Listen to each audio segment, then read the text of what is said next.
there's also some confusion about the little time of trouble and the big time of trouble. Can you maybe explain to us the difference? Okay. It is a progressive issue. Now, the little time of trouble is a time period before the implementation of the mark of the beast.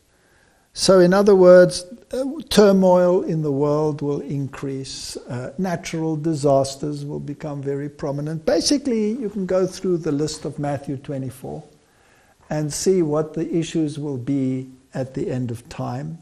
There will be many messiahs, and even today there are some issues that the Messiah is about to reveal himself, and there's great excitement. But Jesus said, when you hear he's in the inner room, when you hear he's in the desert, don't go there, because as the lightning is visible from the east to the west, so will the coming of the Son of Man be. So we have this period of time of great turmoil, and that is called the little time of trouble. When your personal freedoms will be restricted, and eventually the nations become angry, and there's more and more of a clamor for morality. The world is going to pot, they will say. Morality has gone out of the window, and we have all of these turmoils and these calamities, and maybe they'll even say these viruses, because people have left God. Yes. Automatically, that will lead people to start introducing religious legislation. Now, if you take the Noahide laws that we talked about, for example, they have a religious connotation because you have to acknowledge the one God, and you may not blaspheme that God. That is a law. Yes. Now, if that is a law, then that means that at some stage it must be implemented. So there must be religious laws attached to those laws. And apparently there are a few hundred laws that are subsections of those laws that can be implemented. Now, if you have to acknowledge the one God, then surely you must also have a day of worship for that one God. Yes.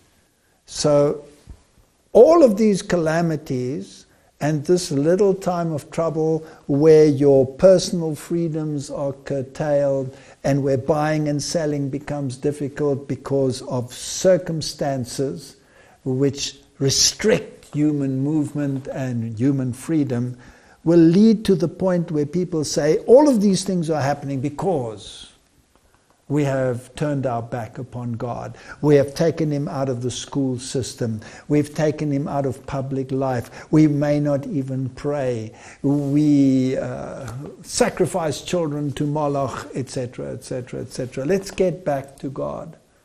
That entails legislation. So eventually, the little time of trouble will then culminate in legal issues and laws which will force you to adhere to a particular moral issue. And once those laws are enacted which are contrary to God's law, but not necessarily contrary to the laws of the beast, which we are warned against, then you have a moral choice. And once that moral choice becomes the final issue, then you will have the great time of trouble and the plagues will start falling. So after those laws are enacted, there's still a short period when people must be able to make a moral choice. You can't have probation close when the laws are made, because when the laws are made, people must choose between God's law and man's law. And when they're in conflict with each other, it's a moral issue. It's an issue of worship. Yes. It brings a thought to me about, in the spirit of prophecy, there was a quote. There's a book, The Last Day Events, and chapter 10 deals with the little time of trouble. The commencement of that time of trouble here mentioned does not refer to the time when the plague shall begin to be poured out, but to a short period just before they are poured out, while Christ is in the sanctuary at that time, While the work of salvation is closing, trouble will be coming on the earth, and the nations will be angry, yet held in check, so as to not prevent the work of the third angel. And that is interesting. That is interesting. In other words, that legislation, which is contrary to God's law, has the mark of the beast, has not yet been implemented. So we must be in the little time of trouble. Yes. Then comes the greater time of trouble, or the great time of trouble, after the implementation, after people have made a decision, then the plagues will fall. And God promises protection from the plagues for all who do not accept the mark of the beast. So it's very important that we understand the mark of the beast. That's why people should perhaps look at some of these lectures to see what the Bible has to say about it. Also, in that time of trouble, that is the time of Jacob's trouble. Yes. Now, what was Jacob's trouble? Jacob had grievously sinned in the way in which he went about depriving Esau of his birthright. And in that sense, he was wrestling with God as to whether he was forgiven or not. So in that time when probation is closed, and there is basically nothing that you can do about your salvation other than rely on the one who has redeemed you, which is Jesus Christ, that is the time when you go through Jacob's trouble, when you wrestle with God and say, Lord, have I confessed my sins? Have I been forgiven all my sins? Have you washed me in the blood of the Lamb?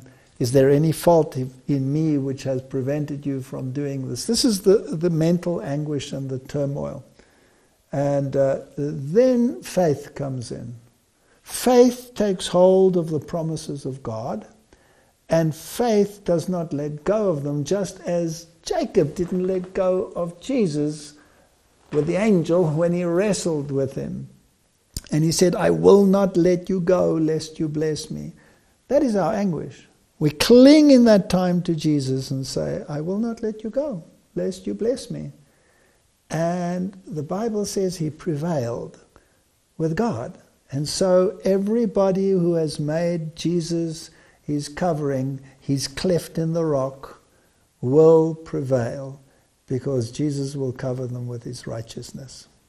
Also, during the little time of trouble, there's still time to look after yourself, planting. Aha, yes. When you come to the big time of trouble and the plagues fall, then there is nothing that you can do anymore. You're totally reliant upon God. In fact, you will have to flee to the mountains, because they will persecute God's people, those who refuse the mark of the beast, and proclaim them as enemies of the state. Because now the world has finally come together and decided to do one thing in unison, and here's a group that says, no, it's contrary to God's law, I'm not going to do it. Then there will be huge anger and persecution. And then you have to flee to the mountains, and you are totally reliant upon God. Then you claim the promises that your bread and water shall be sure. If necessary, God will provide manna from heaven, or the ravens will feed you, as in the times of Elijah. But in the little time of trouble, secure for yourselves land where you can grow your own vegetables, because the time of buying and selling will be very acute. Yes. So that must precede that time. And also it precedes the mark of the beast, so it has nothing to do with the buying and selling.